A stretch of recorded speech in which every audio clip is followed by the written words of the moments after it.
Hello there guys, it's Joey. So this is the Samhain Altar setup for 2016, and as you will soon notice, it's not on the set of drawers space that I have traditionally done my seasonal altars as a part of.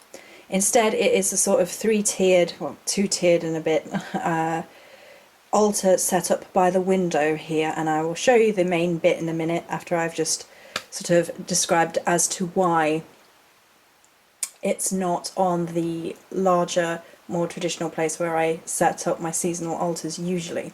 So in this house there's a different setup with regards to where we can put the sets of drawers, which meant the two sets of drawers had to go next to each other rather than on opposing sides of the room.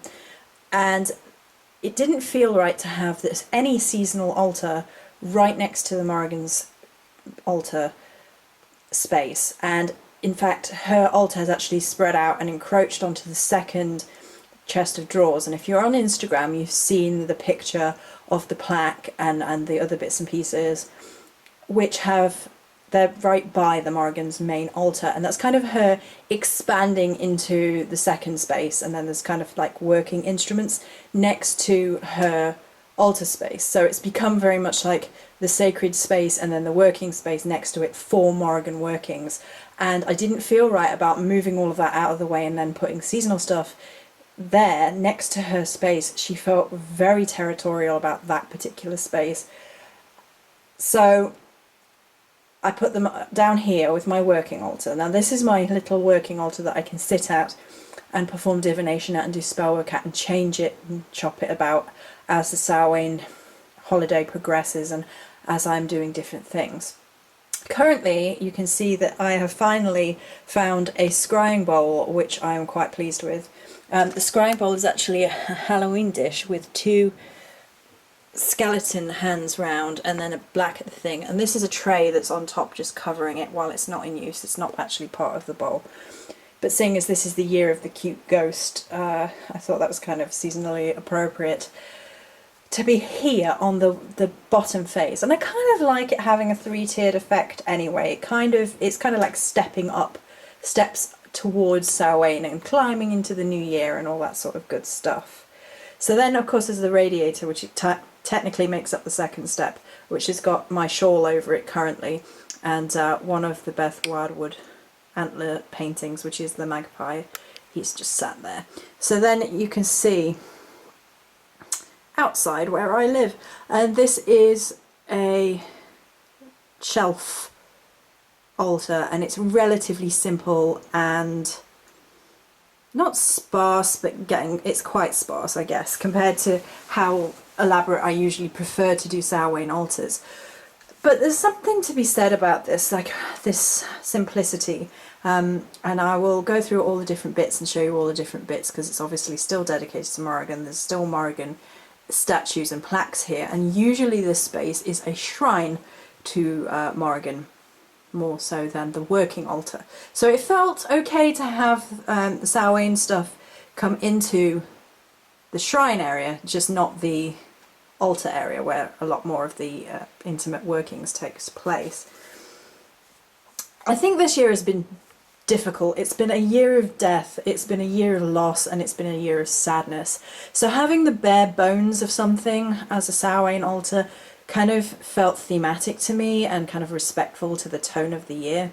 So that's what we've gone with. Okay.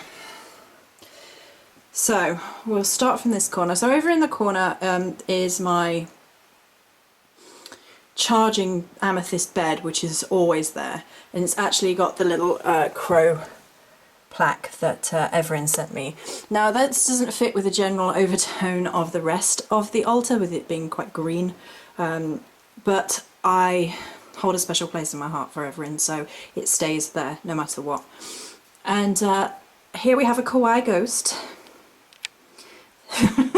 And in the back you can see there is a copper and a gold sparkly leaf shimmy shimmy. That's right, I found shimmy shimmy autumny leaf decorations. We're just about autumnal now outside. I'm hoping to get some good shots, some good videos maybe of the woods when they finally turn The village green has turned, but I can't really record there because there are always little children there and I don't feel right about having a video camera while there are kids there. So then they have the Morrigan Statue, 2 white pillars with the Morrigan plaque in the middle, and then this is a hanging necklace, as you can see, with all the little charms that mean something to me, including raven claw and some Morrigan necklaces that have been sent to me. I think they've all been sent to me. And again, and then they have the Nevermore Crow. And then at the front here we have a titanium aura quartz. I'm going to tell you about the skulls in a minute because they're not real. And they're big whiskey skull. That's from last year, and I've burnt the little ones. I haven't burnt the big one, but it works quite well as a dedicational piece, as an altar piece, rather than burning it. And either side is Oogie Boogie dice. And they are sort of replicas from the Nightmare Before Christmas. And another titanium, I think, yeah, titanium aura quartz. So this is, oh, and there are 2 little skulls by the Morrigan's feet. So this and this are polyresin rather than bone on this side. And they were both gifts. So this is my Intergalactic Cosmic Crow, which is resin with an amethyst placed in its head, as you can see. There's not bones on this one, there is on the Morrigan altar, but that's largely private. So, and again, this is a polyresin crow skull that has been taken from a skull cast. And they're both gifts, and I like them a lot, actually. I don't have any problem with them being representative of altar pieces rather than working pieces. So the working piece, the difference between working pieces and these polyresin pieces, these are symbolic, they are representative, they are not something which are then going to be used as a fetish or to ground animal spirits or anything like that, because they are polyresin, they're not bone, they didn't belong to the animal in question.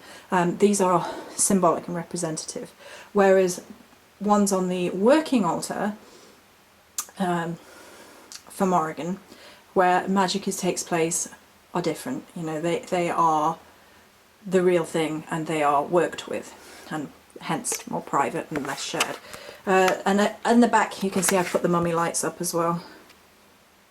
There are the mummy lights. They're really cool. I really love the mummy lights. They're so unusual. And I kind of like how we've got kind of this gateway going on with the 2 large glass candles. I found some in the UK. Believe it or not, it took some finding, but I found them. And as you can see, it's still dedicated to Morrigan in her crone aspect, perhaps a little bit more so with the white. White is an original death colour, if you didn't know. I find that white is far more of a death colour to me than black. I enjoy black very much, but that speaks to me of nocturnal energies of the night, rather than white, which kind of speaks to me more of Bave and the shrieking banshee energy, and a little bit more of a death element to it. So there you go. So it's relatively simple as altars go, particularly my altars. I prefer intricate details, but if you've noticed, there is a lot of 2 of everything, not everything, but there is a lot of 2s with regards to what is actually present. So the 2 skulls, the 2 die, the 2 white candles, the 2 leaves on each side. There's a good amount of symmetry, symbolism, and it looks very much like a gateway, which is of course on purpose, with the Morrigan plaque and hanging pendulum. She's actually swinging, moving very, very slightly. I don't know if it'll pick up now I've said that. Maybe I look crazy now, crazier than usual. So there you go, and many blessings.